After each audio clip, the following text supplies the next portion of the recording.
no longer the era of industry. We're in a technological era, fundamentally. The fascists, they have the resources, but we have imagination. We are making the tools to take back our sovereignty.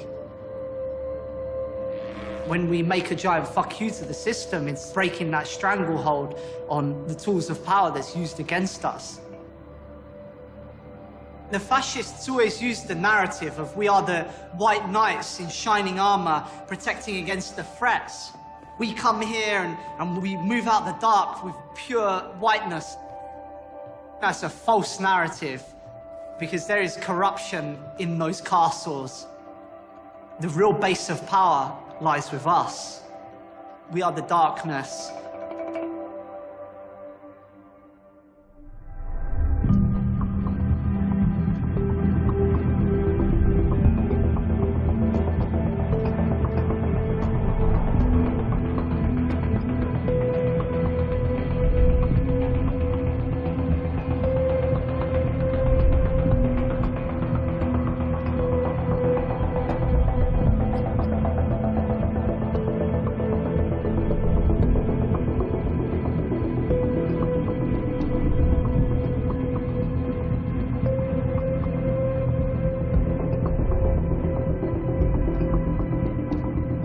A trial which potentially could have very far-reaching implications has just started in New York City. The jury will decide a case that could impact the future of internet privacy. Thousands of drugs came through the black website called Silk Road. The government overstepped their boundaries to acquire the info they claim they have. This is not going away. This is going to be the biggest takedown of what is currently in existence.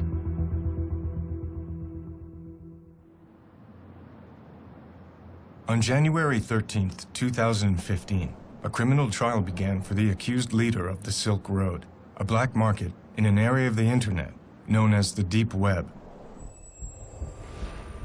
The Deep Web is vast, thousands of times larger than the visible internet, what's called the surface web.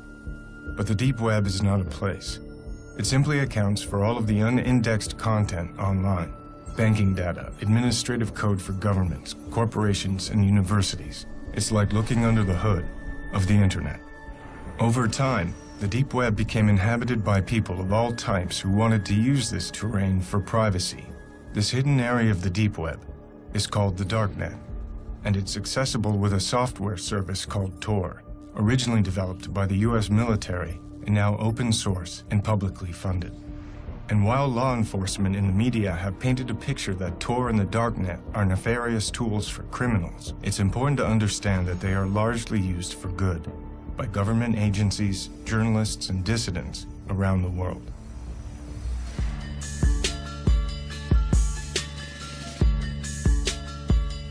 In the summer of 2011, an ad for the Silk Road appeared on the Darknet. The Silk Road was an underground exchange for any type of goods, but mostly it was used for drugs. There have always been drug markets online, but none with the scale, sophistication, and ease of use as the Silk Road. It would not remain underground for long. Hundreds of thousands of users use the impossible-to-trace website which sells drugs, forged documents, and even hitmen. It's called the Silk Road. Just look at some of the 13,000 items offered through that underground site. Ultra-clean cocaine, clean and real LSD, high-grade MDMA, also known as Molly, all with fast and free shipping. It generated roughly $1.2 billion in sales, with nearly 960,000 users, both buyers and sellers, in the U.S. and more than a dozen other countries worldwide. YouTube videos like this one with 15,000 views tell anyone how to download an untraceable technology known as Tor that pulls data from thousands of computers worldwide to create this wide open marketplace. This hidden internet is underpinned by a virtual currency called Bitcoin. Bitcoins offer anonymized transactions which can be almost impossible for the police to trace. Heroin, opium, cannabis, ecstasy, psychedelics, stimulants, opioids, and here they are, suboxycodone and all of those, codeine, black tar heroin. You name it, they have it. They're all listed in the light of day. Unbelievable. The Silk Road's success was largely due to an innovative combination of Tor and Bitcoin. Bitcoin is a technology that uses cryptographic code to create digital currency. The sender transmits their Bitcoin code through a ledger called the blockchain to arrive at the recipient. Bitcoin is not perfectly anonymous, but if used carefully, it facilitates online purchases without revealing identity. Bitcoin was an ideal currency for the Silk Road because it allows for anonymity and is outside the control of banks and governments.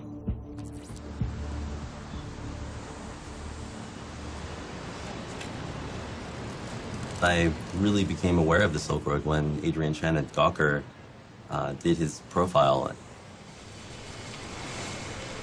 I think in a way, that story, as much as it documented the Silk Road, it created the Silk Road too. I mean, it drove so many people to the site. I think it probably was an order of magnitude increase in users on the Silk Road. So from that point on, I felt like I had missed the story, and I wanted the next big story on the Silk Road. But I was also just fascinated with the community that was, being created there. eBay doesn't have that kind of user community. This was like a really tight-knit movement of people. It was a fascinating thing just to lurk around in. It's a certifiable one-stop shop for illegal drugs that represents the most brazen attempt to peddle drugs online that we have ever seen. It's more brazen than anything else by light years. I mean, they had a really big, target on their back, and they even had been taunting, to some extent, law enforcement and, the powers that be by doing this in the open. And that's actually part of what these marketplaces are about. It's not so much about selling drugs as much as it is to make a political statement of sorts, right? This shouldn't be prohibited. We're free to do what we want, and we have the technology to do it, so there. The news around the Silk Road came almost entirely from law enforcement and government officials with little insight from those who were behind the market itself. So the core architects and vendors of the Silk Road were sought out. Using encryption keys to verify their identities and preserving their anonymity, this is the first time they have spoken publicly. The Silk Road forums were a better community than I've ever seen in real life. There were many threads that had great political and philosophical discussions. Sure, there were illegal things going on, but this was a real community of like-minded people. The Silk Road didn't appear to have a single leader. There were the regular posts from the system's administrator, but otherwise the service appeared to be primarily community-run. Then on February 5th, 2012, after a highly successful first year of business, the Silk Road administrator made an announcement. I need an identity separate from the site and the enterprise of which I am now only a part. I need a name. Drumroll, please. My new name is Dread Pirate Roberts. You're the Dread Pirate Roberts, admit it. With pride. The Dread Pirate Roberts was cribbed from the mythical character from the novel and film The Princess Bride, and the choice was no accident. In the original story by William Goldman, the Dread Pirate Roberts was a nom de guerre handed down from user to user and passed along eternally. The man I inherited from was not the real Dread Pirate Roberts either. The real Roberts has been retired 15 years, and I have been Roberts ever since. I shall retire and hand the name over to someone else. This Dread Pirate Roberts, or DPR, would come to spearhead the Silk Road forums and was generally assumed to be the creator and owner of the site. The Dread Pirate Roberts, to me, seemed to be kind of the most interesting figure in that whole world. On the Silk Road forums, he was constantly posting these manifestos and love letters to his users and libertarian philosophical treatises, and he even had like this Dread Pirate Roberts book club where he hosted discussions of Austrian economics and free market philosophy. At the same time, nobody knew who he was. He had never spoken to the press before. I approached him on the Silk Road forum mid-2012 and started kind of just like trying to persuade him to talk, chipping away at him and just bugging him constantly. The actual trigger, I think, that made him decide to talk was this competing dark website called Atlantis. They were really much more aggressive in their marketing than the Silk Road. They put out this YouTube video advertising Atlantis as the new, better dark web drug site. So when I went back to the Dread Pirate Roberts and said, you know, I'm going to do this story, it can either be about Atlantis or it can be about you, I think he realized that, you know, that he was a savvy business guy who realized he had to talk at that point. He did have a kind of political message that he wanted to get out, and I could see that in what he was posting on the forums. So I kind of played up to that, and I told him, like, I can be the vessel for you to talk about what the Silk Road really represents. And I think that that appealed to him. So it took 8 months, but finally he did agree to an interview. Of course, he didn't tell me anything about himself, where he lives, you know, his age, identity, anything that could be remotely identifying. I didn't start the Silk Road. My predecessor did. From what I understand, it was an original idea to combine Bitcoin and Tor to create an anonymous market. Everything was in place. He just put the pieces together. The most I'm willing to reveal is that I'm not the first administrator of Silk Road. He was incredibly secretive, of course, about the inner workings of the Silk Road and, you know, his own identity, of course. I mean, he was hunted by every law enforcement agency that you can imagine. The management of Silk Road is a collaborative effort. It's not just me making sure Silk Road runs smoothly.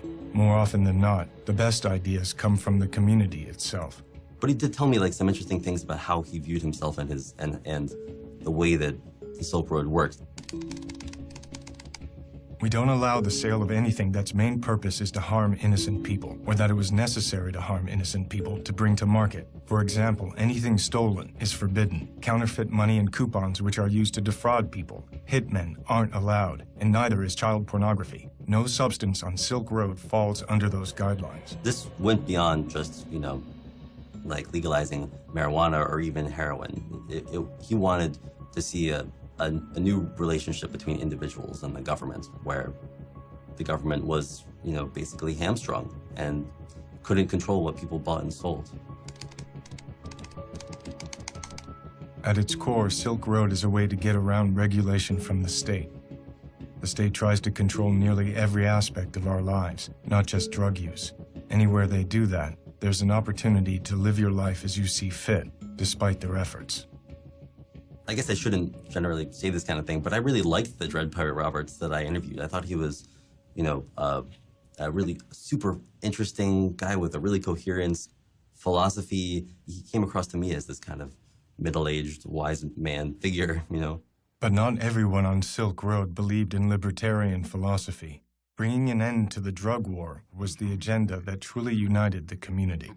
The huge reason why DPR put the website up and allowed the market to begin with and took the risk was because there needed to be a violence reduction in purchasing drugs, because it's going to happen. And the reason it's going to happen is because of the war on drugs. The violence isn't just from the people buying and selling the drugs. The violence is from the police departments and the federal agents prosecuting this war. And not to mention the horrendous violence that we commit overseas on people. I mean, we're the biggest bully on the planet when it comes to drugs. The fact that more than 50% of this country has said, you know, to the DEA, you know, we don't want you prosecuting this war anymore. They need to demonize drugs. The war on drugs is, you know, all about fear, uncertainty, and doubt. I could see that the Silk Road wasn't just another cyber criminal scheme. This was a guy who saw himself as the leader of a movement. One thing I've learned playing Dread Pirate Roberts is that your actions are sure to please some and infuriate others. But we can't stay silent forever. We have an important message, and the time is ripe for the world to hear it. What we're doing isn't about scoring drugs or sticking it to the man. It's about standing up for our rights as human beings and refusing to submit when we've done no wrong. Silk Road is a vehicle for that message. All else is secondary. The Silk Road functioned because the Dread Pirate Roberts was trusted. At any point, he could have shut down the Silk Road and run away with everyone's bitcoins. We've seen that happen with a bunch of other dark web businesses, but he didn't. And I think people believed that he wouldn't because they felt that he was a true believer in this kind of radically libertarian, crypto-anarchic philosophy that, you know, goes back to the cypherpunks of the 1990s. 25 years ago in the Bay Area, a burgeoning group of mathematicians, crypto-anarchists, and hackers began to meet in each other's homes. This tight-knit group came to be casually known as the cypherpunks. These original members were not socially motivated, but more concerned with the hard math of cryptographic technology and the broader philosophy of anonymity, individual liberty, and privacy. The government has this clear policy of access to all plain text, meaning whatever you're saying, they want access to. If it's stored on your hard disk, they want access to it. If it goes over the wire, they want access to it. If you are proxying speech for someone else, they want to know who it is.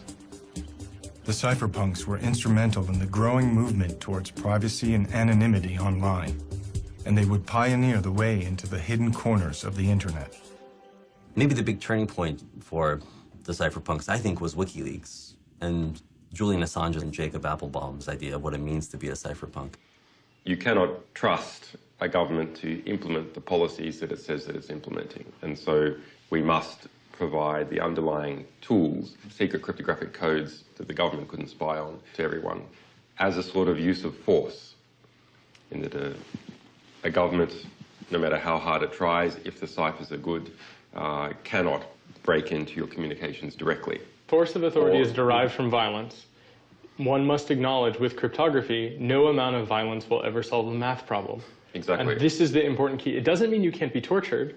It doesn't mean that they can't try to bug your house or subvert it in some way, but it means if they find an encrypted message, it doesn't matter if they have the force of the authority behind everything that they do. They cannot solve that math problem. This movement is not about the destruction of law. It is about the construction of law. These are guys who want to create encryption tools that everybody can use. It's not just for the elite.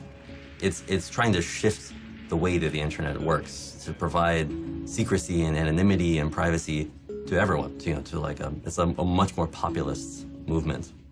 There is a community of people in the security and cryptography space who want to live in a world where the government cannot record their emails, cannot listen to their telephone calls, cannot see who they're spending time with, and they're trying to build tools. They're trying to build protocols and services that can facilitate that kind of anonymous and private exchange of information.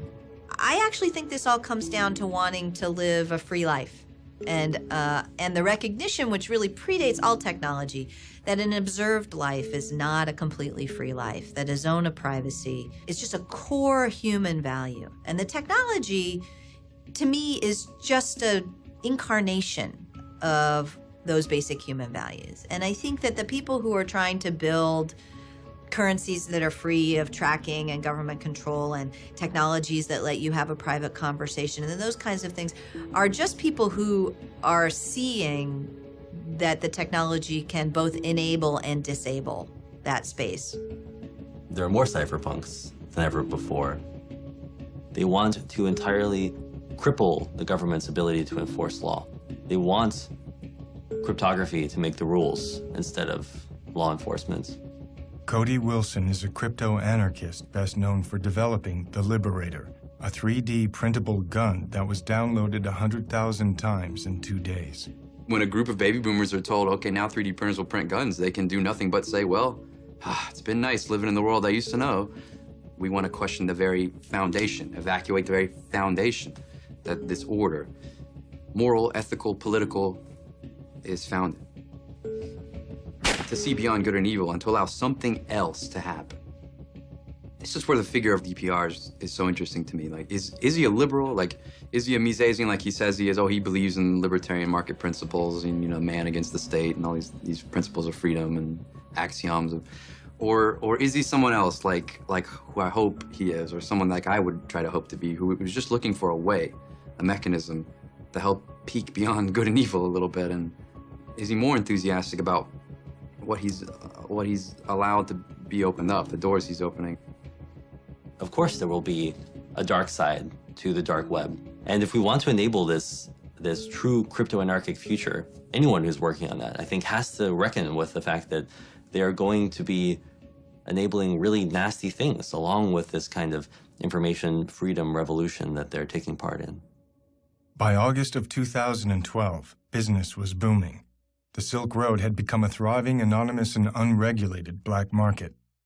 The internet being used in this way posed a major threat to the government, greater perhaps than selling drugs. Even as a law enforcement officer, I still wouldn't know where to go and buy crack on the streets or buy heroin, but I do know how to go online and find it. It's downloading some software, and next thing you know, you're there, and you can purchase a service or drugs very easily.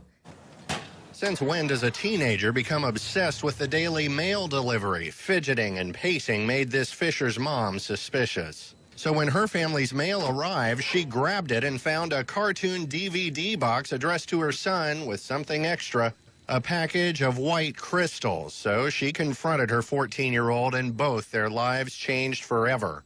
I don't think anybody really cared in law enforcement until Senator Schumer went, oh my God, we got to do something about this. Today, I'm calling on the DEA and the Department of Justice to immediately shut this site down before more damage is done. Because if you think about what law enforcement at the federal level has to do to even start a case, I don't think this case would have been started if it wasn't for some political impetus by, a senator saying, we need to look into this. The FBI today shut down what it's calling the most sophisticated internet site in the business of selling hard drugs, including heroin, cocaine, and LSD. Anyone trying to log on to the website today found this notice shut down by the FBI. It was a sophisticated electronic smokescreen, and it took federal agents almost 2 years. They were able to infiltrate the site, but they made some of these purchases themselves using undercover identities. The secretive Dread Pirate Roberts was arrested in the most unlikely of places, this local public library in this San Francisco neighborhood. The FBI seized $3.6 million of Bitcoin's biggest haul in its 5-year history.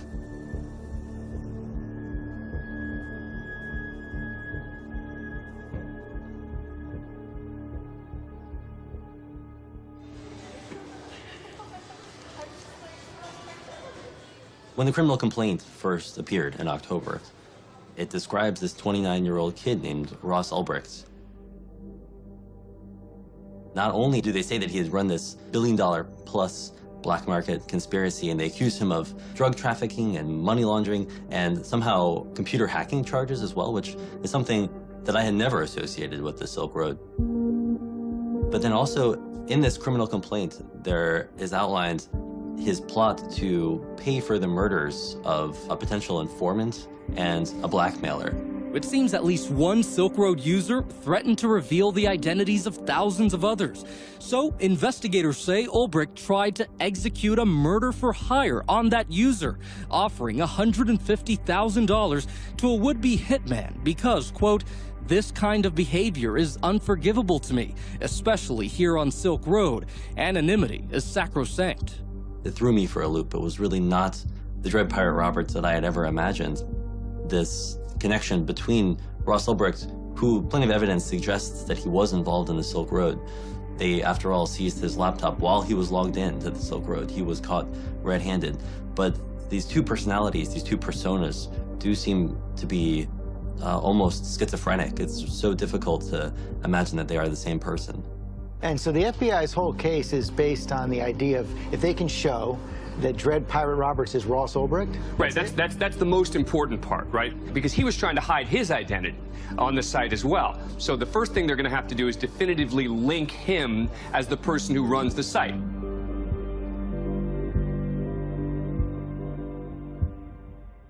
Oh man, it was yesterday, actually. I was on my computer and I was on Facebook, and there's this guy that I know, and he's very into like Bitcoin and cryptocurrencies and stuff like that. And he posts this article, and it says, Ross Ulbricht arrested. And I pull up Lynn's G-chat, and I'm like, what is going on? Like, why is I looking at Ross's picture, about being arrested? What is this? She says, we don't even know. We're leaving Costa Rica right now. I mean, they were on their way, but blew my mind. I mean, totally blew my mind.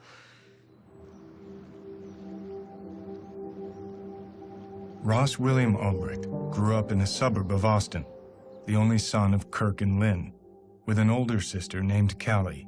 It's a loving, tight-knit, middle-class family.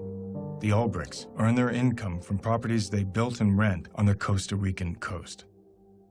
Ross was an avid outdoorsman, an Eagle Scout like his father, and displayed an early aptitude for math.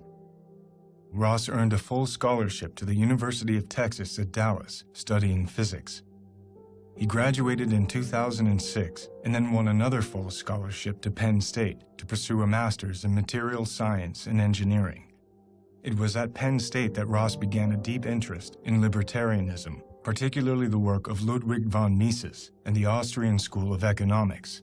Yet by 2009, having completed his master's, Ross seemed to be having a change of life plan, telling his mother he no longer had an interest in pursuing a career in science and instead wanted to become an entrepreneur. Ross moved back to Austin and opened his own used book company, Good Wagon, donating a portion of the proceeds to an inner-city youth program and to a prison literacy project. I remember him saying when we had coffee the last time we saw each other, I remember him saying that he wished he had joined a fraternity in college. And I remember saying, well, that's surprising. You know, I didn't really understand that perspective. And I just remember him thinking, well, he focused a lot on his studies in school and maybe didn't create the social network that he was looking for in school. But as far as where we saw each other going or where we saw ourselves going, I think we both had a strong desire to be in control of our destiny. You know, again, like when he started the book company, totally natural, not even something that I would have questioned, where there are a lot of people that would never start their own business. But for Ross, sure, you know, why not? But the business floundered, and Ross eventually shut it down. And if a post on his LinkedIn page was any indication, Ross had experienced a kind of epiphany on the next way forward. Albrecht wrote, "Now my goals have shifted. I want to use economic theory as a means to abolish the use of coercion and aggression amongst mankind. To that end, I am creating an economic simulation to give people a first-hand experience of what it would be like to live in a world without the systemic use of force." From this moment in late 2010, Ross became something of a free spirit, eventually leaving his parents' home in Austin to live with his sister Callie in Sydney, Australia, and then returning briefly to Austin. Throughout this period, as far as his family knew, Ross's means of employment was working on freelance projects in computer finance. I am Renee Pinnell, age 29.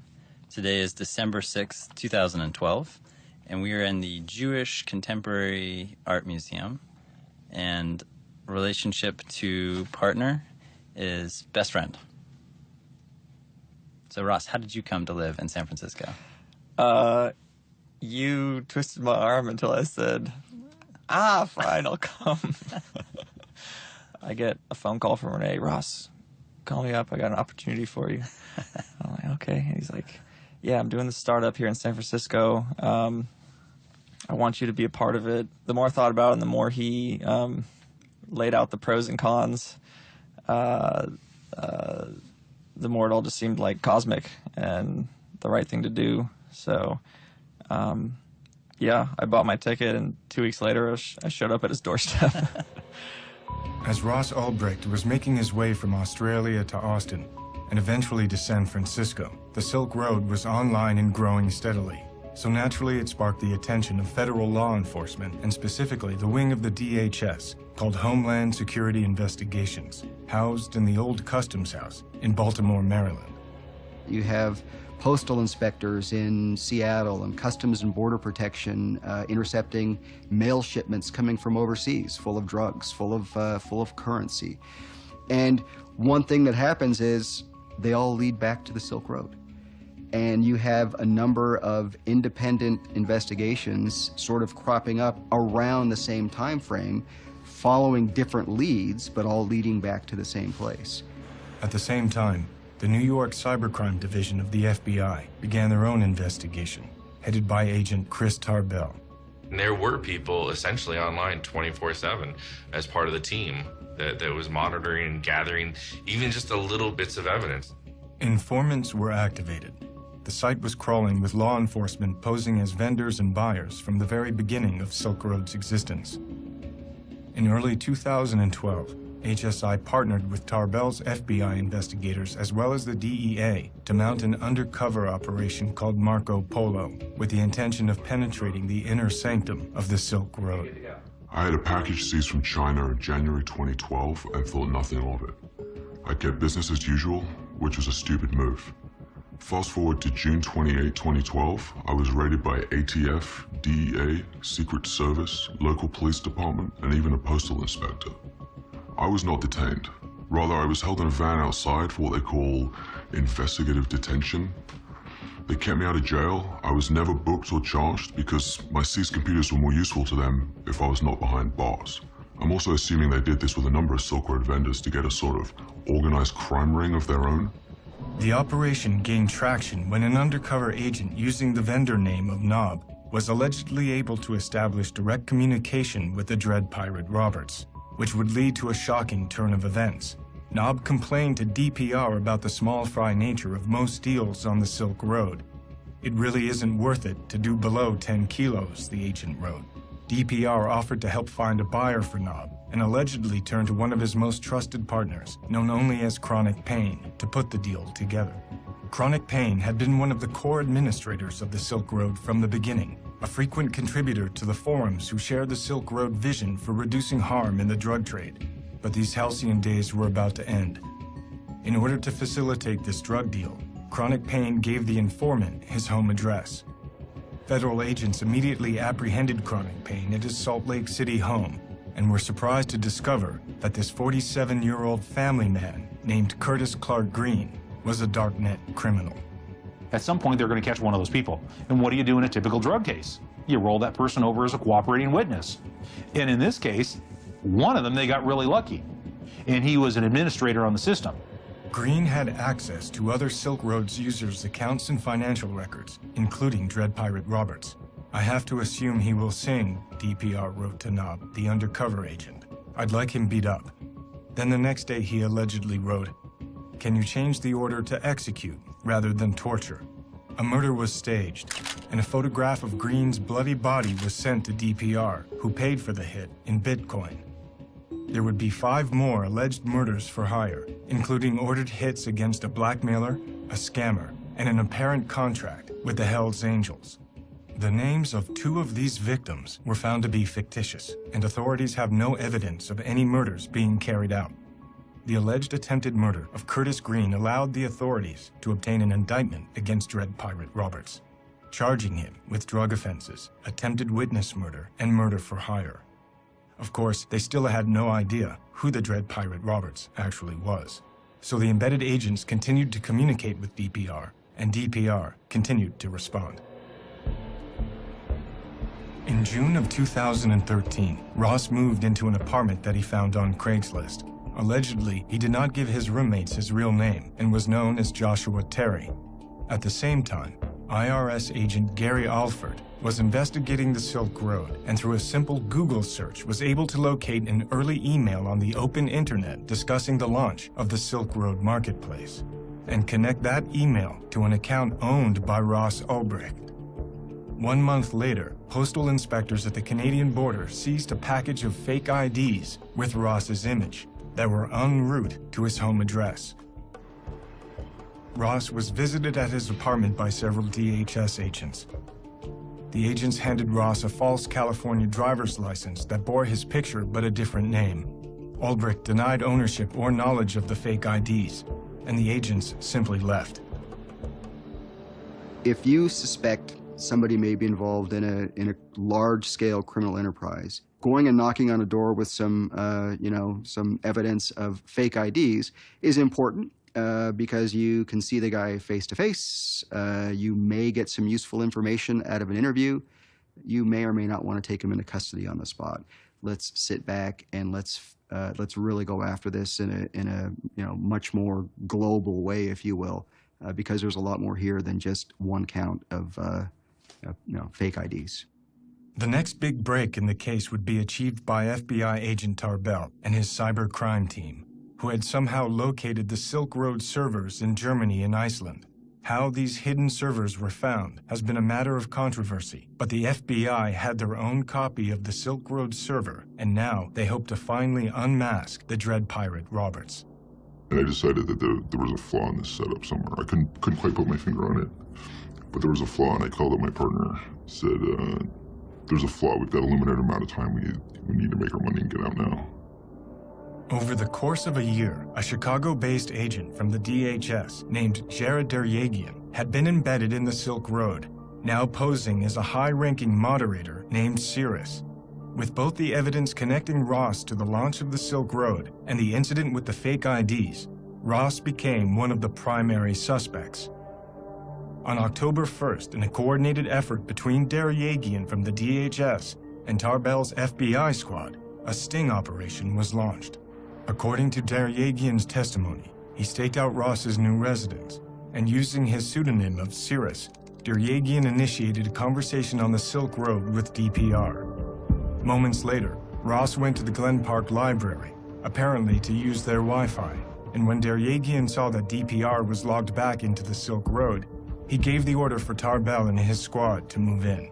It's an excitement that you couldn't even buy off Silk Road. All the drugs you could buy on the site, it's not the same exciting as catching the guy. It's an adrenaline rush. Ross was apprehended before he could encrypt his laptop. He was allegedly logged into a Silk Road administration panel for customers needing DPR's attention. He was a dream for drug users because he was very technically adept and he was able to hide both the website that he put together and the actual sales of illegal drugs that the drug sellers would make on his website. The Silk Road was seized and shut down, and charges were announced against a number of core partners and vendors from the site. Ross was held for over a month in a jail in Oakland, awaiting extradition to New York. Ross's family was able to raise over $1 million for his bail, but the prosecution argued that due to the alleged murders for hire, Ross was too dangerous to release, and so his bail was denied. I thought it was the wrong decision. He wouldn't have been a flight risk, and he's never been and is not a danger to anyone. For him to say, well, I'm gonna, put a hit out on someone, it's ludicrous. I could understand it being one of these other DPR workers getting all egotistical and crazy and maniacal and doing it. That I could see. There was more than one person using the DPR account? I believe it was at least 2 other people, if not 3, at one point. Doesn't matter. That's why they're dredging up this, hit, contract, baloney. But, because of the involvement of the senator and all that other shit, they're gonna cook them. The data seized from the Silk Road servers included all internal private messages, which revealed that many people collectively ran the site. One vendor with the username Variety Jones was active from the beginning of the Silk Road. Jones gave many of the orders for running the Silk Road, even instructing the systems administrator to create the Dread Pirate Roberts persona. But Ross Ulbricht remained the primary focus of the investigation. Ross has been incarcerated for over a year in the Metropolitan Detention Center in Brooklyn, awaiting trial. 6 weeks of that time was in solitary confinement. Ross pled not guilty and denied being the Dread Pirate Roberts. His trial was set for November 10th, 2014 in New York City. If convicted, Ross faces a minimum sentence of 30 years with a maximum sentence of life in prison. You taking a video? Should we? He's a hairy fucker. Yeah. These big guys are generally not too. I would let him off somewhere. Where is he? It's hard. It's hard on a family. It really is, especially when you love that person so much and you believe in them so much, and you have such a daunting Goliath of an opponent. It's challenging. It's kind of like a death in a way when you go like, no, that can't be true, and then you're like, oh yeah, it's true, and you go through that kind of shock. His dad, my husband, of course, he's trying to keep our business going, so we have livelihood, and his sister is in Australia, and she's been helping too from there. I'm Ross's sister, and I can tell you he has been a man of his word and honor all his life.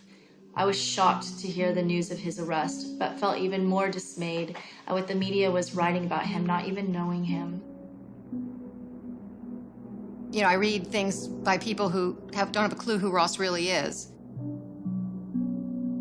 He's been tried and convicted in the media.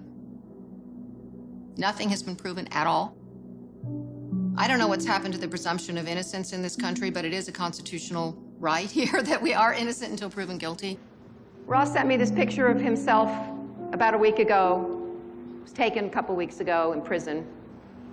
I guess sometimes they go around and take pictures for the families. He is doing well as can be expected, of course, under the circumstances. And finally, after 5 months of delays, he has had access to the discovery, the evidence that the prosecution has. And so he's been working very hard going through that. We are asking the prosecution, how did you find the server? And they're not saying. We have to know how they found the server in order to see if Ross's Fourth Amendment rights have been violated. And how would anyone know if the evidence had been tampered with or anything else if it's not revealed how they found the server? There were 14 searches and seizures in this case, which is a fishing expedition into a person's total property, unlimited rummaging through all of their things to see what they can find. When the criminal complaints first appeared in October, I think the supporters of the Dread Pirate Roberts and the Silk Road just scattered because suddenly this thing that had seemed like an idealistic community built around nonviolence and, libertarian free commerce suddenly seemed instead like this bloody criminal conspiracy. And a guy who probably otherwise would have been a kind of political cause celeb who would have had all of these supporters calling for his freedom, instead was treated as an immediate pariah. He was seen as a criminal. So there's a lot of circumstantial evidence, if you want to call it that. There's a lot of technical bits and pieces involved. It got really crazy in the middle of that. It's sort of one thing is taking down this online drug market, another thing is pinning a number of murders for hires on top of it. It just seems really, really far-fetched. The 29-year-old seemingly clean-cut entrepreneur was living a secret life as a digital drug lord. They're claiming that he's living in a manner of a head of a cartel. The distinctions between Ross Ulbricht and the head of a cartel, you don't have to see too many movies to recognize what the differences are here. Then when the indictment finally came out, there were suddenly no charges around these murder for hire accusations, only the drug trafficking and money laundering and computer hacking. They had 6 charges. They used them against him to deprive him of bail. And yet 2.5 months later, the prosecutor didn't indict him. What they did instead was they called it an uncharged crime. Well, if something's a crime, don't you charge someone for it? And if it's not a crime, why is it there? Because it's prejudicial to a jury to have that sitting there, unproven, just smearing him. The portrayal they want is of someone who they can present to a jury as not having redeeming value. It's a way of poisoning the atmosphere so that the jury doesn't focus on the allegations, but focuses on this atmospheric that the government has created that in some sense is a diversion, appealing to the emotional aspect of it, so that if the proof is weak, the benefit of the doubt doesn't go to the defendant where it belongs under the presumption of innocence, but it goes to the government because, hey, there are these awful things lurking out there which aren't part of what we're supposed to find. The government doesn't have to prove them beyond a reasonable doubt, but they've injected them in the case in a way that is toxic to a impartial evaluation of what the evidence is on the charged crimes. So people come in with a preconceived notion, and that's halfway there to guilt. Previously, the murder for hire was in there as a charge, and then it was dropped. But it's not gone away. It's included as what they call an overt act in the conspiracy and to sell drugs. And so they actually made it one of the things to support the larger drug conspiracy, to either get at trial or get him to plead. It seemed like this bait and switch that the government had accused him in this almost informal way of murder, so that when he was charged with these nonviolent crimes in the end, he would still be seen as a violent criminal. I think that that has really been effective in coloring the portrait of Ross Ulbricht. Ever since Ross's arrest, he and his best friend Renee Pinnell have remained in regular contact. Renee declined to give substantive interviews to the press for fear they would be used against Ross in court, but agreed to answer questions via email.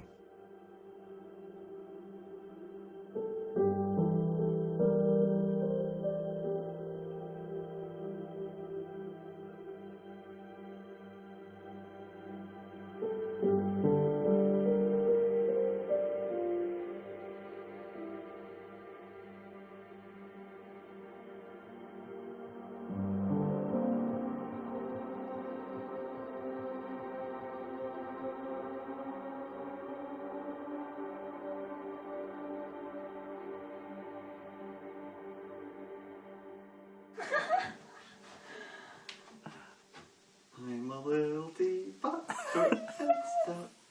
Here is my handle, here is my spout. When I get lost, hear me shout.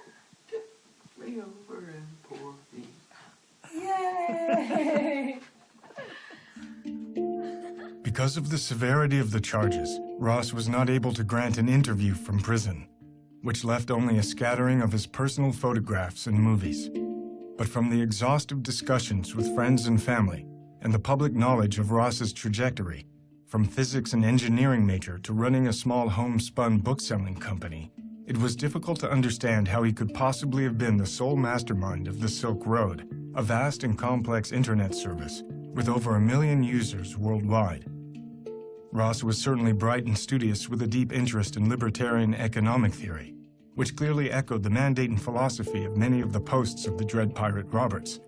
But he had no experience whatsoever in computer coding or scaling large internet companies. So how did Ross connect to what little is truly known about the Dread Pirate Roberts? DPR was motivated by a pacifistic philosophy and an agenda of creating victimless exchange and reduced harm in the drug trade. This ethos would be embraced by the chief architects and vendors of the Silk Road and reverberate through the entire community.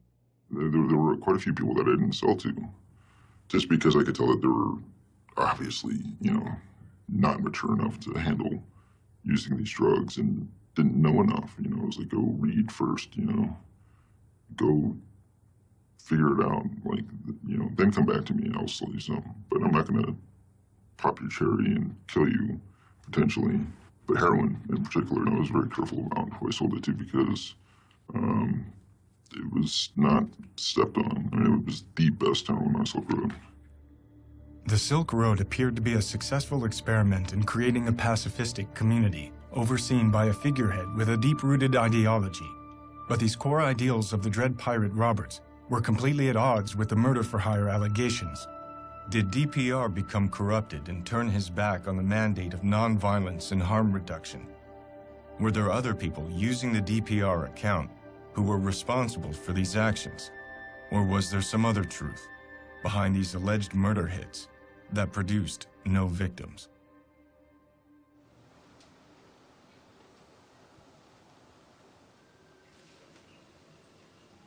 We don't know the first piece of evidence that led the feds down this chain of investigation to the San Francisco library where Ross Ulbricht was arrested. All we know is that at some point they located the Silk Road servers in a data center in Iceland and imaged them. They copied all the data off of them and seized them. But we don't know how they found those servers. The whole idea of the Silk Road was that it ran as a Tor hidden service, which means that Tor protected its physical location and made it very difficult to locate the computers that ran it. So the mystery of how the FBI or the DEA or possibly the NSA located those servers is still unsolved. And in fact, hasn't been mentioned in any of the legal documents surrounding Ross Ulbricht's trial. I think his defense has seized on this as something that the government doesn't want to talk about. And if that's the case, then it does raise these Fourth Amendment issues of can the government use essentially hacking techniques to dig up evidence on a criminal suspect? And if so, what kinds of warrant do they need? if in fact there was some kind of violation of the Fourth Amendment in that initial part of the investigation that really was the first clue that led them down this entire chain to the arrest of Ross Ulbricht, it could be a giant problem for the prosecution that then taints every other piece of evidence that they found subsequently. The government has prosecuted other people for doing essentially what the government did here, which is trying to get underneath the public face of a website. And they have alleged that getting at information that's not supposed to be publicly accessible by sophisticated computer inquiries or activities, that is a violation of federal law. So here, and that's why they always say, we didn't do anything wrong, we didn't do anything in violation, but they really know what's at stake here because they've actually prosecuted people for the same thing.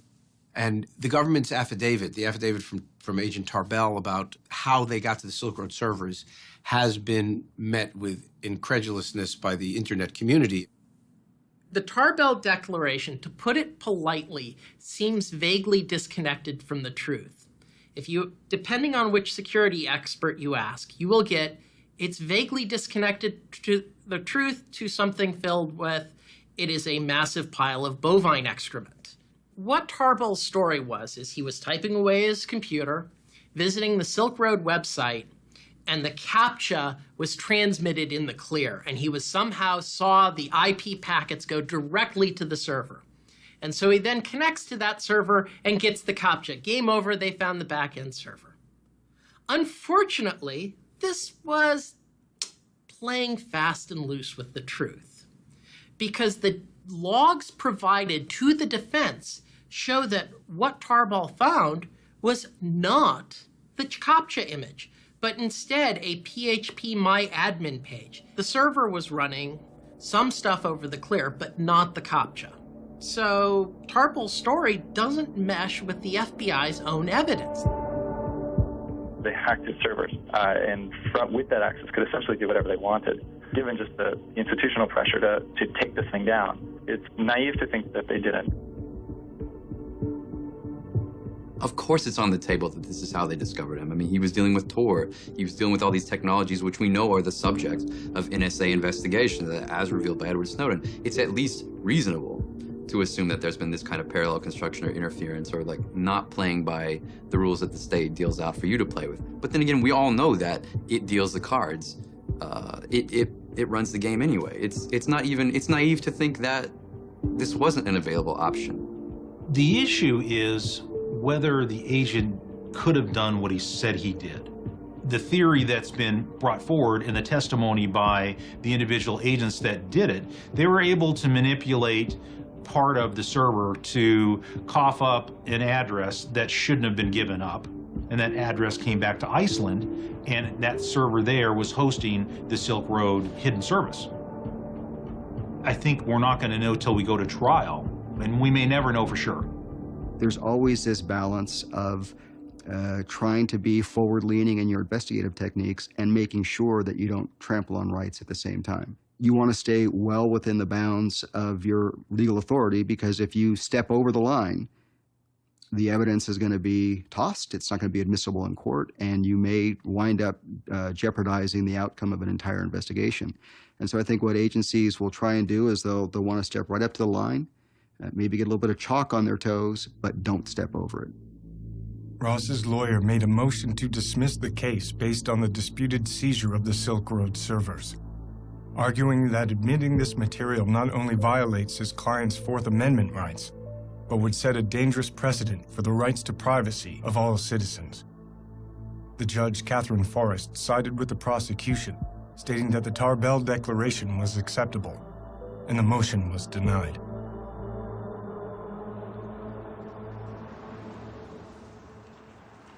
Search and seizure law in the digital age is really doesn't have the limitations on it that it does in the physical space.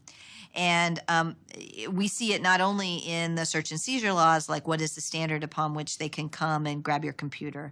What kind of searches can they do on your computer once they have it? Do they just get everything? We see this at the border, or we see this at search incident to arrest. People now carry around smartphones that have their whole lives in them.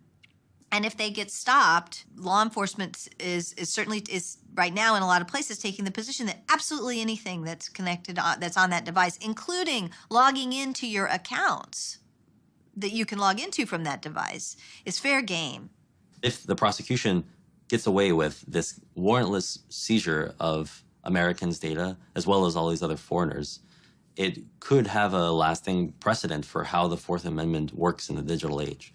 And I think that, in fact, may be the most lasting effect of the Silk Road.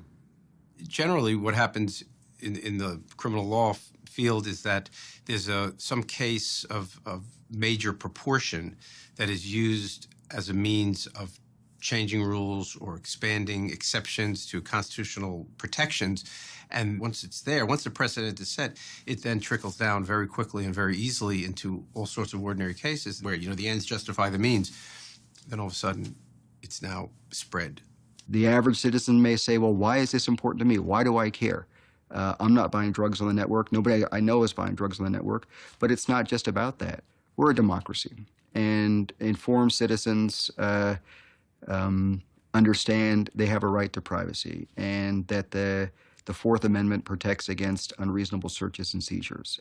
Information has to be encrypted, and that goes from a large corporation down to an individual. And so for those who are arguing that information should not be encrypted, certainly that makes it easier for law enforcement to combat, but it also makes it easier for the cyber criminals to attack. It makes total sense that criminals are among the early wave, along with the sort of paranoid people, of these new tools and services.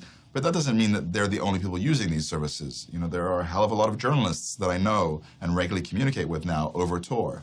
But, for the people who oppose this technology, who see it as a threat, the fact that criminals use it is a great way to demonize it. I definitely do believe that there are people in the U.S. that don't think that the government is doing anything wrong. It's not necessarily something that you're concerned with or that you care too much about or that you're really passionate about until you're standing right in the middle of it. And it's something far more dangerous than any website could ever be, is what our government has become and how they operate. This goes back to that question of the government kind of trying to treat the internet differently without following the same kind of judicial processes. Well, the Supreme Court has proven that they do not agree. Recently with Right. Riley versus California with an illegal search of a cell phone. Precedent can be set that will limit their ability to infringe on our rights. Someone asked how her political views have shifted. Because suddenly she's standing right in the middle of Tor, Bitcoin, the war on drugs, online anonymity, encryption. And she's had to learn a lot of different things, and also not only just the whole legal system, but everything around the technology and the case. After over a year in prison, Ross delayed the trial 2 months, stating that important discovery evidence he needed to examine had only just been delivered to him by the prosecution. The FBI shut down what it calls the most sophisticated and extensive criminal marketplace on the internet, but it may be finding new life. The arrest of Ross Ulbricht and closure of the Silk Road did nothing to hamper drug sales on the darknet. Many new markets immediately appeared, including a relaunch of the Silk Road itself, also run by someone calling themselves the Dread Pirate Roberts. And like its predecessor, the Second Silk Road also claimed a mandate of reducing violence and harm in drug transactions. The Dread Pirate tweets, "Silk Road, while under my watch, will never harm a soul. If we did, then we are no better than the thugs on the street." The new Dread Pirate Roberts told me that he knows he can't be around forever, and when he's gone, he's confident someone else will step up and fill the void. You could take down the man, but you can't take down the idea. By this time, statistics appeared claiming the first Silk Road had succeeded in its mission of reducing violence in the drug trade.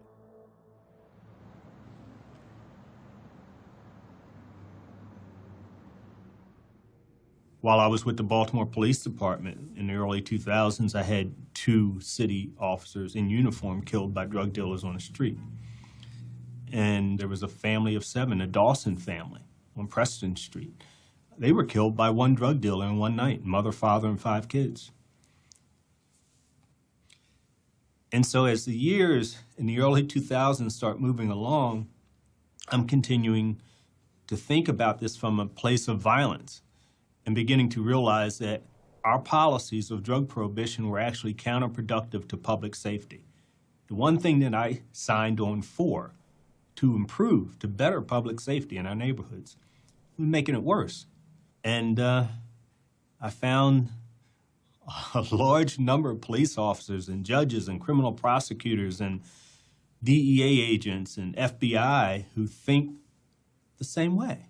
If Baltimore moved from street corners to online services, oh my God, you know how many shootings, how many fewer shootings we would have every year, which equate to fewer homicides? Number one, it removes the buyer from the back alleys and from the street corners and from those dangerous places of dealing with the seller. Buying it over the internet where it's delivered to you removes you from that scenario. One of the interesting things that having an online market does is that it makes sellers much more accountable to buyers. And one of the really interesting innovations is the whole review system, where buyers can review the sellers and the items that they bought from these on these marketplaces.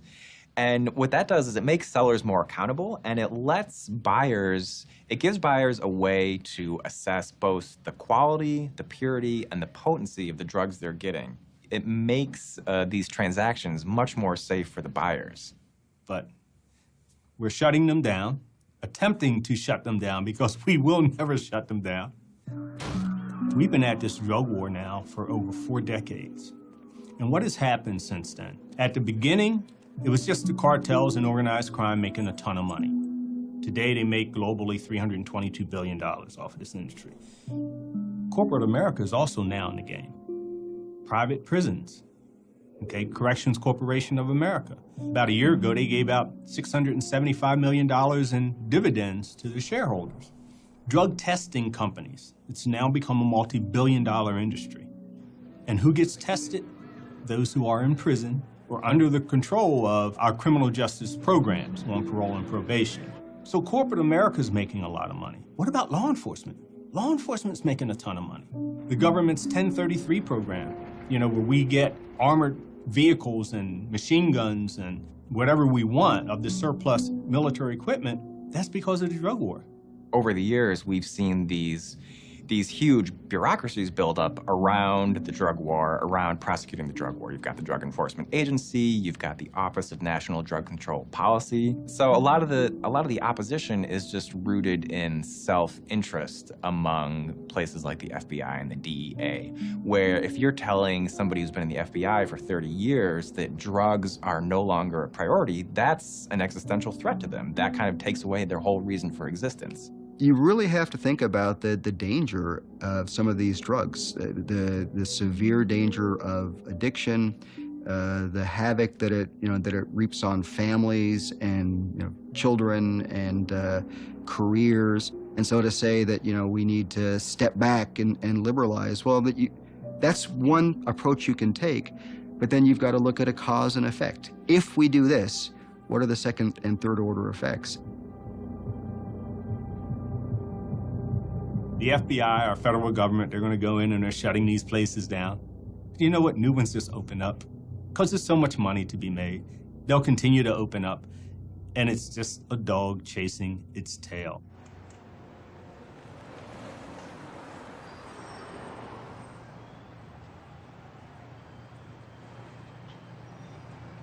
We're a team, and we've been working on this thing together right from the start. The way it's affected me is in some ways very much the same as affects Lynn, but I don't have to go out there and talk to reporters. And we kind of set it up that way. It's hard enough having your loved one in prison, but then the whole media thing it definitely adds a pressure. I've known for a long time that the media wasn't reporting the whole story, that it was skewed. I see what Lynn and I are doing as a pushback to that. Ross has been in there a year, and he's avoided all violence, even though it's been around him. That has matured him, for sure. The fact that he's come out of this unscathed so far speaks volumes. He seems serious. You know, there's a lot at stake. He's feeling good that we got the extension. He had this mountain of stuff to go through, and I felt like it was running out the clock. And now they have that extra 2 months has been essential, is the word he used. And so I think he feels that, you know, he's much more prepared and ready. Yeah, he says he's ready for trial. He's ready to go in there and win. I have also matured in this last year, matured in my thinking about ethics, politics. When I became more and more aware of what the drug war was doing, the tragedy, so many people have been victimized by the drug war. It's a giant mess, and it's a story that needs telling. And we've got a pulpit, in a way, to tell it from. It's so weird to be doing all this, and it's distracting, and it's challenging, and you want to do the right thing, and then it's all about Ross, and then we go and we see him and hug him and talk to him and hold his hand, and it's just like, Ross. You know, it's such a disconnect, and it's just so hard to see him in there.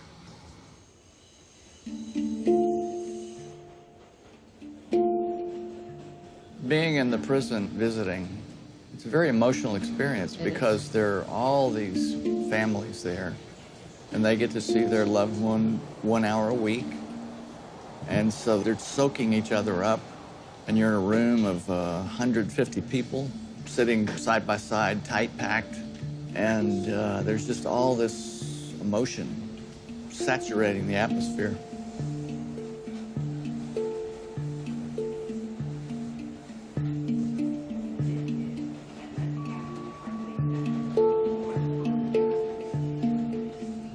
The prisoners have segregated themselves. But as loved ones coming to visit, there's no sense of segregation, race at all. We're just 150 people whose hearts are breaking.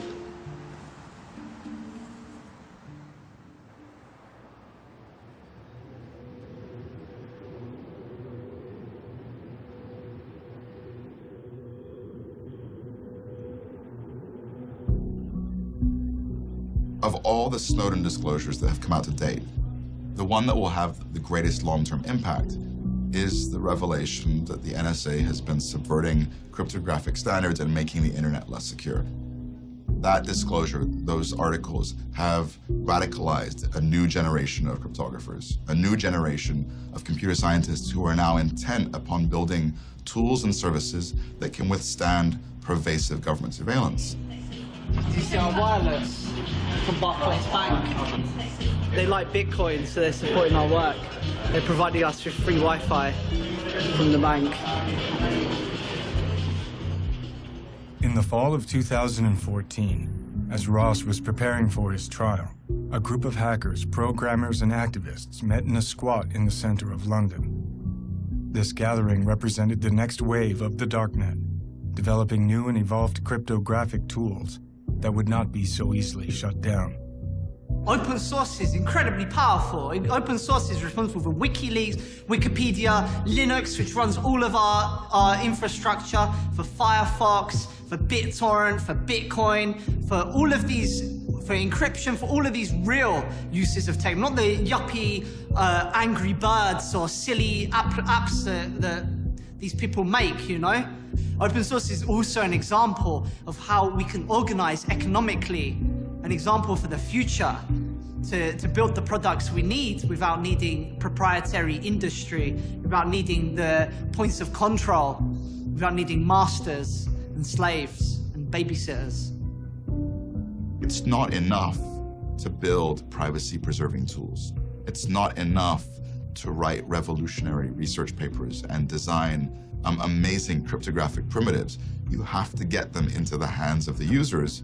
And I think in the future, what you'll find is that tools like Tor, tools like OTR, like PGP, like Bitcoin, will be built into the services and applications that you use, and you won't know they're there. We want to empower the individual, protect the small guy. We have a mistrust of central authority. We believe in freedom of information. First of all, we had the centralized drug marketplace, Silk Road.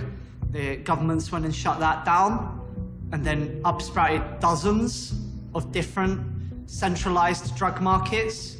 And in a game of whack-a-mole, they shut down one and now there's dozens.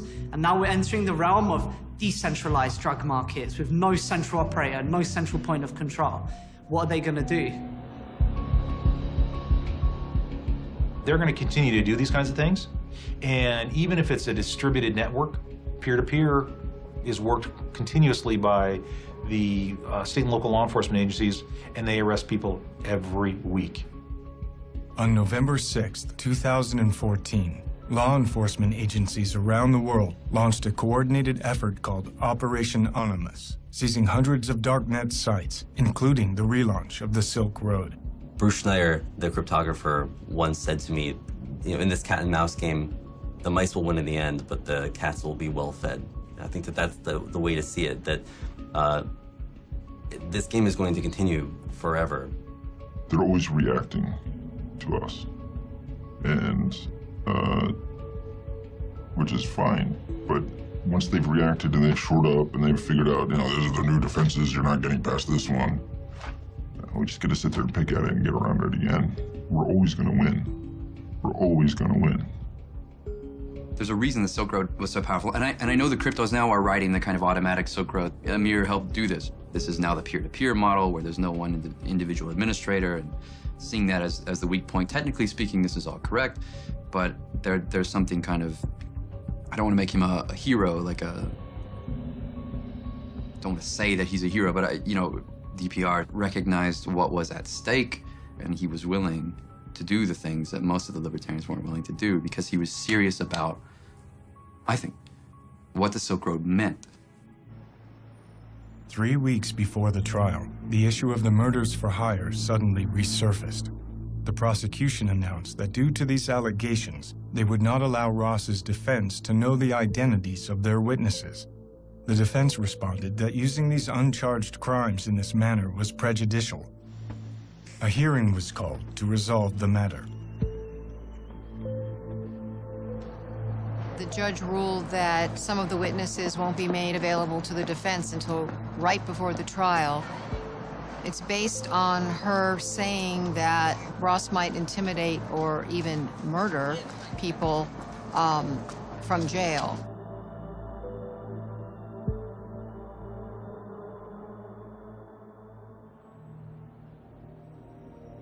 When all this first happened, I said, well, it would still have been necessary to say that, well, this man's a murderer and he was only out for his own gain, and he had casual, what do you call it, a callous disregard for human life. It's necessary to paint a figure that way rather than to make him, a martyr of the war on drugs. I think that's just good planning. I think it's going to be difficult to have a fair trial.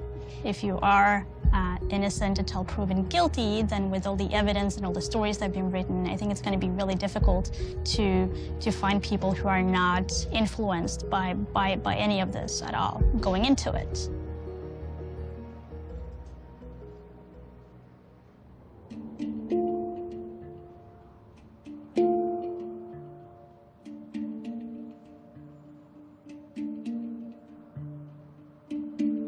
The day before the trial, Ross provided a written statement.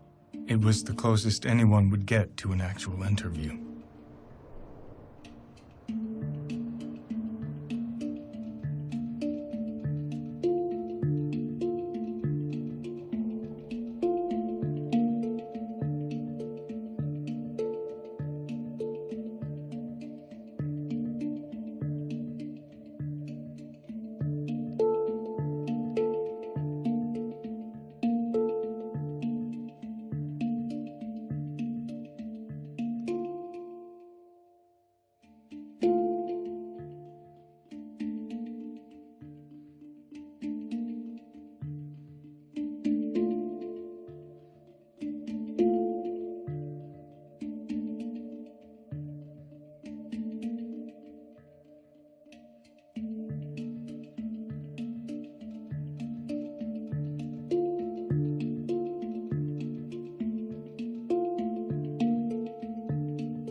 Ross Ulbricht went on trial today. The jury will decide a case that could impact the future of internet privacy. Good evening to you. Opening arguments taking place today, and the first witness took the stand and actually just got off a few minutes ago. A Homeland Security investigation special agent who testified saying thousands of envelopes of drugs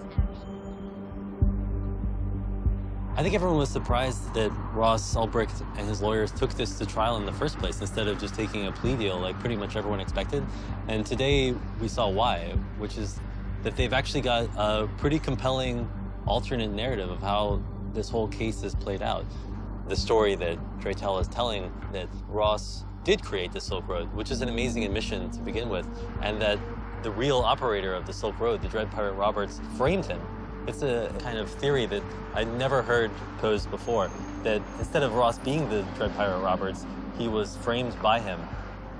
But in many ways, you know, it's something I should have expected because it's what the Dread Pirate Roberts told me when I interviewed him in July of 2013, that he didn't create the Silk Road, that he had inherited it from its creator, kind of like a business acquisition.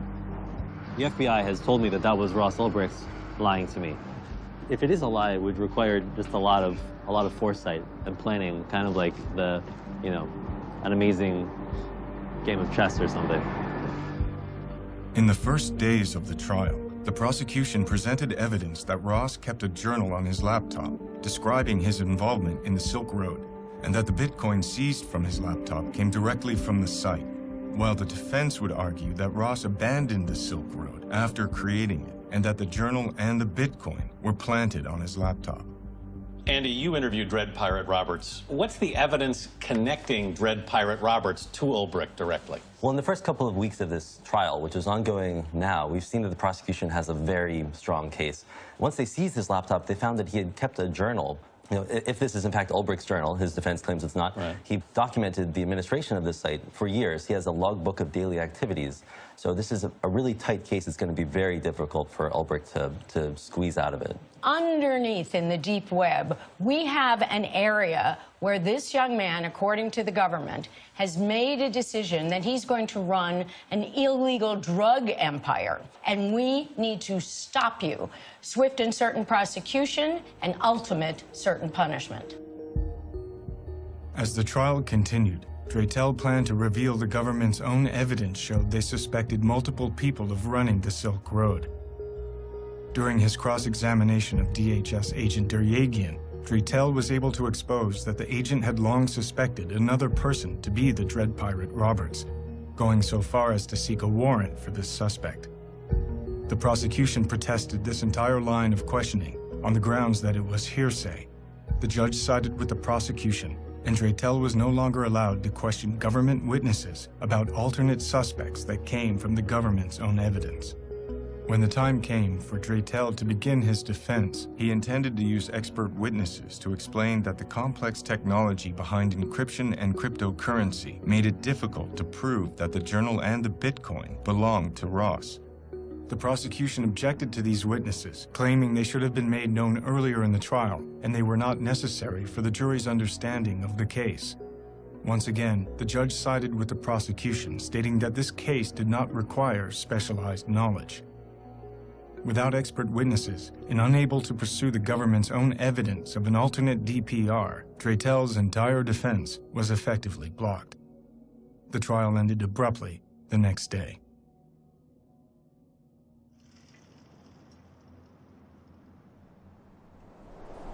The trial of Ross Ulbricht raised more questions than it answered.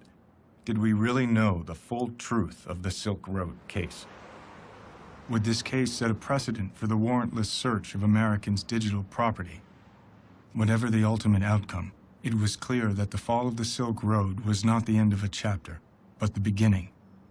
And the movement to create tools and services for online privacy is stronger than ever. The trial of Silk Road mastermind Ross Ulbricht concluded when the jury found him guilty on 7 different counts. It included 3 drug charges, as well as computer hacking, money laundering, and even a kingpin charge of continuing a criminal enterprise. Now, Ulbricht faces a minimum of 30 years behind bars, but his defense plans to appeal this decision. Anyone here, all of us, are going to be judged by things for which there is no attribution in real life. There's only attribution on the internet where things can be created, modified, edited, moved, hacked. Was it a fair trial? No, I don't think so. As the actual verdict was read, the word guilty was said 7 times. Ross was just staring straight ahead. I don't know what was on his face, but afterwards he turned back to look at his family, and he had this really heartbreaking kind of stoic smile, and he wasn't crying, but he was just blinking, like blinking hard. And then as he was led away, his mom said, "This is not the end." You know, that was it. The evidence against Ulbricht was so powerful, and Draytel's strategy had been to try to cross-examine every government witness and to pull out his alternative story through that cross-examination. And when the judge essentially shut that down and said, you have to limit your cross-examination to the scope of the government's initial questioning, that really prevented him from telling any other story. We have a much more informed perspective than the rest of the world. We have meetings that we've had with Josh through the last year and 3 months, regular meetings. We know about how he felt like he might win the case in cross-examination. We know that the government, that his witnesses were blocked from testifying. We were in the courtroom and we saw what happened and the travesty, the appalling obstruction of justice that happened. There was 5,000 pages of government evidence to do with one witness alone, Jared Yegan. None of that was allowed. 5,000 pages, and it was dumped on the defense 10 days before trial. Another 2,500 pages for other witnesses was dumped on the defense a week before trial. And it was full of exculpatory evidence favorable to Ross that was not permitted to be used.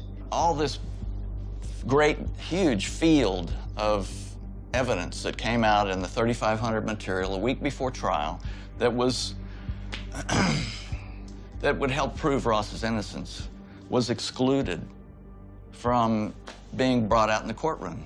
It would have been a whole different case. This was the trial that didn't happen. The trial just didn't happen because it was only the prosecution's narrative that we heard.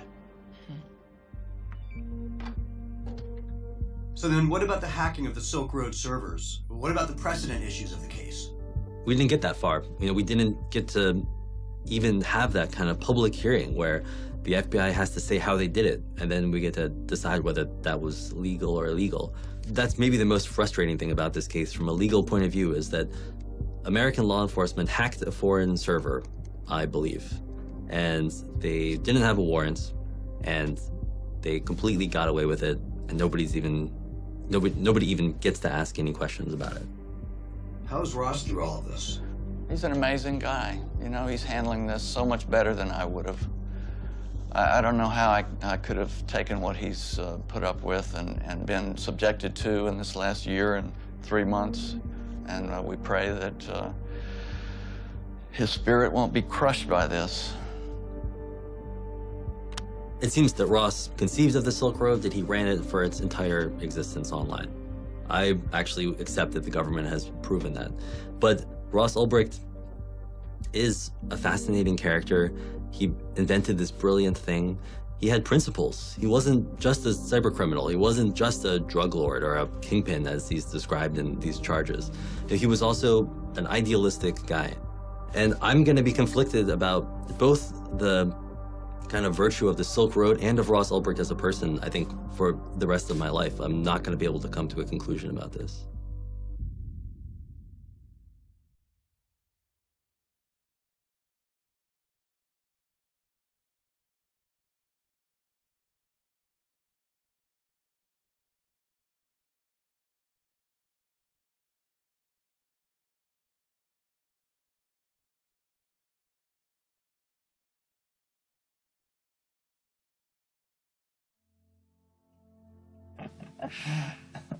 I don't know. Got any more questions, or should we wrap it up? Yeah, future outlook. What are you going to do over the next 5 years? one sentence. I'm gonna